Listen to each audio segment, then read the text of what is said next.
ICC పురుషుల T20 ప్రపంచ cup 2024 West Indies మరియు యునైటెడ్ స్టేట్స్ ఆఫ్ అమెరికాలో ప్రారంభం కానుంది. యునైటెడ్ స్టేట్స్ మొదటిసారి ఆతిథ్యం ఇవ్వడంతో వెస్టిండీస్ అభిమానులు చాలా కాలం తర్వాత ప్రధాన ఐసీసీ టోర్నమెంటుకు ఆతిథ్యం ఇస్తున్నందున మరింత ఉత్కంఠంగా ఉన్నారు. వెస్టిండీస్ వన్డే ప్రపంచ కప్ అర్హత సాధించడంలో విఫలమైన నేపథ్యంలో ఈ ఏడాది క్రికెట్ మహోత్సవం భాగమైనందుకు కరేబియన్ దీవుల్లో అభిమానులు ఉల్లాసంగా ఉన్నారు. టోర్నమెంటుకు ముందు జట్టు యొక్క బలాలు బలహీనతలు చూస్తే ఇలా ఉన్నాయి. ఐసీసీ పురుషుల టీ20 ప్రపంచ కప్ 2024 కోసం వెస్టిండీస్ యొక్క జట్టు ఇలా ఉంది. Rovman Powell, Alzarri Joseph, Johnson Charles, Roston Chase, Shimron Hetmyer, Shai Hope, Akeal Hosein, Shamar Joseph, Brandon King, Obed McCoy, Gudakesh Motie, Nicholas Pooran, Andre Russell, Sherfane Rutherford, travelling రిజర్వ్డ్గా Kyle Mayers, Matthew Forde, Fabian Allen, Hayden Walsh మరియు Andre ఫ్లెచర్లు ఉన్నారు.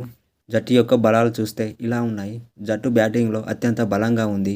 West Indies ఈ tournament గొప్ప hitting లైనప్లలో ఒకటిగా ఉంది. జట్టు ఓపెనర్స్గా Johnson Charles మరియు బ్రాండన్ కింగ్లు, తర్వాత నికోలస్ పురాన్, సిమ్రాన్ హిట్మేయర్లు, షెర్ఫాన్ రుథర్ఫోర్డ్లు మరియు రోమన్ పావెల్తో సహా అనేక రకాల శక్తివంతమైన బ్యాటర్లను కలిగి ఉన్నారు. ఇతర జట్లకు వ్యతిరేకంగా స్కోర్ చేయడానికి ఇది బలీయమైన జట్టు అవుతుంది. అలాగే జట్టులో క్వాలిటీ ఫినిషర్లు మిడిల్ ఆర్డర్లకు బలాన్ని పెంచుతారు.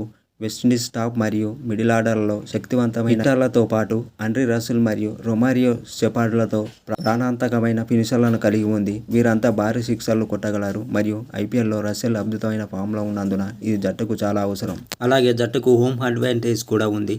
వెస్టిండీస్ యొక్క చాలా ఆటలు వారి సొంత వేదికపై ఆడనున్నారు. ఇది పిచ్లను తెలుసుకోవడానికి మరియు దాన్ని వారి ప్రయోజనం కోసం ఉపయోగించుకోవడానికి వారి అదనపు ప్రయోజనాన్ని ఇస్తుంది.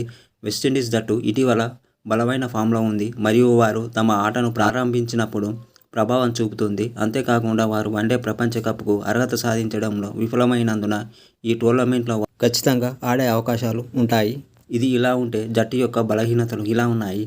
జట్టులో ఒక సబ్పార్ బౌలింగ్ లైనప్ ఉంది. వెస్టిండీస్కు బౌలింగ్ అటాక్ లోపించేది బౌలింగ్ అటాక్ అయినప్పటికీ వారి అల్జరీ జోసెఫ్, ఒబైడ్ మెకాయ్ మరియు షామర్ జోసెఫ్ వంటి బౌలర్లు ఉన్నారు. కానీ తరచుగా చాలా పరుగులు ఇస్తుంటారు. జట్టులో స్పిన్ అటాక్ లేకపోవడం కూడా మైనస్గా ఉంది. వెస్టిండీస్ స్పిన్ బౌలింగ్లో ఎంపికలు లేవు, ఎందుకంటే వారి వైపు రోస్టన్ చేజ్, అకీల్ హుసేన్ మరియు గుడాకేష్ మోటి మాత్రమే ఉన్నారు. అయితే జట్టుకు భయపెట్టే విషయం ఏమిటంటే జేసన్ హోల్డర్ గాయం కారణంగా టోర్నమెంట్ నుండి వైదొలగడం జట్టుకు ఎదురు దెబ్బ అని చెప్పవచ్చు. హోల్డర్ ఆటలో అనుభవజ్ఞుడు మరియు అతని మార్గదర్శకత్వం కీలకమైనది. అయితే అతను అవుట్ కావడంతో ఇది బౌలింగ్ దాడిని తగ్గిస్తుంది. అయితే టీ20 వరల్డ్ కప్ 2024ను వెస్టిండీస్ జట్టు గెలుచుకుంటుందా లేదా అనేది కామెంట్ల రూపంలో తెలియజేయండి.